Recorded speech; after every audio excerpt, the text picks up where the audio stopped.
The caption read, "He finally asked, can't believe I get to marry my best friend. Cheers to new beginnings. Engage." The comments were filled with congratulations.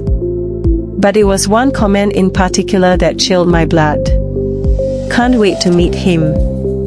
Bring him to Sunday dinner." Naomi Hawthorne, Victoria's mother. She didn't know who the fiancé was, which meant Victoria hadn't told her family she was engaged to a married man. "There's more," Sam said quietly.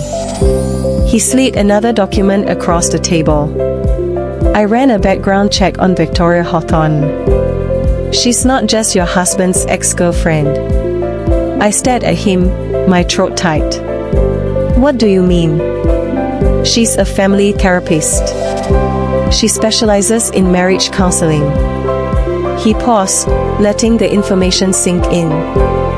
"And she's published in several journals about ethics and professional relationships. She's built her whole career on being an expert in healthy relationships." The irony was so brutal it almost made me laugh almost. "And the man she says she's engaged to," I said slowly. "She can't tell his family he's Marcus because he's still married to you," Sam finished. "So either she's lying about the engagement or he hesitated. Or he's planning on leaving me," I whispered. The lamb I had eaten threatened to come back up. Sam's expression softened. "I'm sorry, Mrs. Whitfield, but yes, that's what the evidence suggests." I looked at the photo of the ring. It was beautiful. Platinum band, emerald cut diamond, probably 3 carats. Marcus and I had been saving up for a down payment on a bigger house, one with enough rooms for the children we planned to have. I had been putting money away from every paycheck, sacrificing things I wanted because our future was more important. Apparently, he had been saving too, only not for our future, but for hers. "There's one more thing," Sam said. He looked uncomfortable now, as if he were about to deliver the blow he knew would shatter me. I tracked his movements over the last 6 months, cross-referenced them with the calendar you provided. He pulled out a timeline. My eyes scanned the dates and then I saw it. June the 15th, the day of my second miscarriage. The day I was in the hospital, bleeding, terrified I was dying. The day Marcus said he had to leave for a few hours for a work emergency. Sam had circled the date. Next to it was a time. Stamped photo. 2:47 p.m. Marcus and Victoria checking into a Marriott hotel. While I was losing our baby, he was with her. The coffee shop blurred. I couldn't breathe. Sam was talking. His voice sounded distant, asking if I was okay, if I needed water. But all I could see was that date, June the 15th, the worst day of my life, and he had chosen to spend it with her. Mrs. Whitfield. Sam's hand was on my arm, gentle but firm. "Breathe. Just breathe." I inhaled once, twice. Slowly, the world came back into focus. "I'm fine," I lied. I wasn't fine. I would never be fine again. But I was done crying, done breaking. Something hard and sharp was forming in my chest, taking the place of my shattered heart. "Thank you, Sam," I said, my voice steady. "This is exactly what I needed." He studied me for a long moment. "What are you going to do?" I gathered the documents, carefully sliding them back into the folder. "I'm going to find an attorney." And then I paused.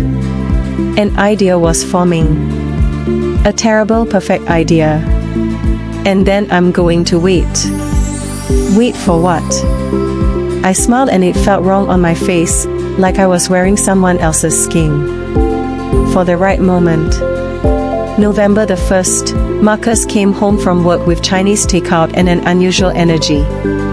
He was nervous. I could see it in the way he fiddled with the containers, the way he avoided my gaze. We sat down at the dining room table.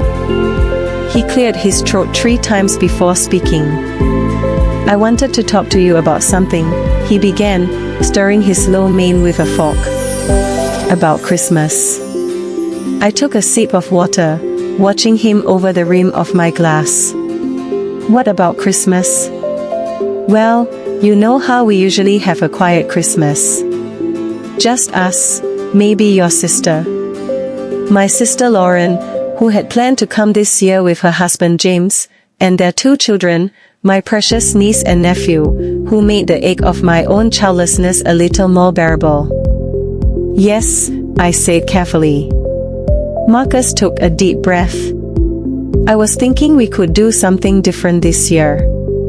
Open up our home to more people. Make it more inclusive. Inclusive. I repeated the word. It tasted like ash. I ran into an old friend from college recently, he continued. And the lie was so smooth, so practiced. Victoria Hawthorne. You remember her, right? I've told you about her before. Oh, I remembered her. I had an entire folder dedicated to remembering her. Vaguely, I said, well, she's going through a hard time. Her whole family is in Tampa, and she can't travel this year because of work. She's going to be alone on Christmas. He finally looked at me, his eyes pleading. I thought it would be nice to invite her to join us. You know, spread a little holiday cheer. The audacity, the sheer breathtaking audacity. He was looking at me as if I were a problem to be solved, as if my reaction were the obstacle between him and what he wanted. And what he wanted was to have us both at the same table, his wife and his mistress breaking bread, celebrating the birth of Christ. I could have screamed. I could have thrown the Chinese food in his face. I could have pulled out the folder of evidence and watched him squirm. But I didn't because I had a better idea.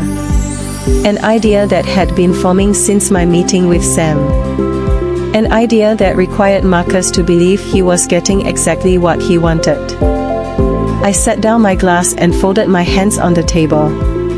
Of course, Marcus, he blinked. Of course, yes.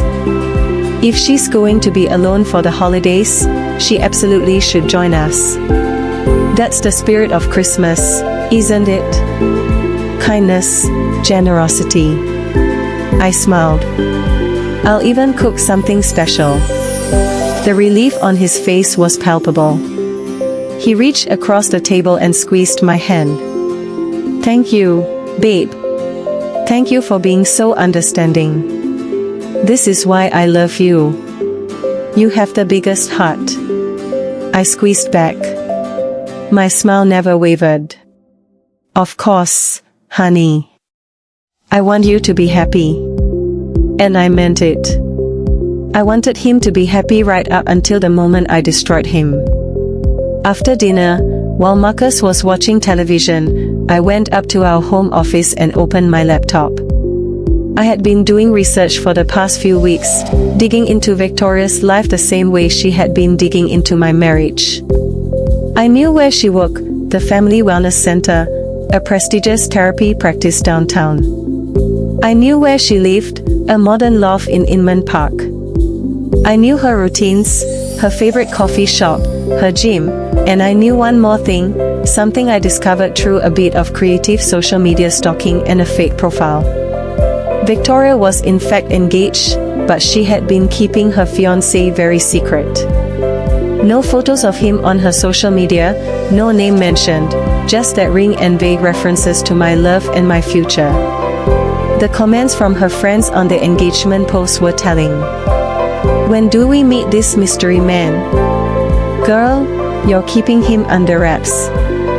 Must be someone special.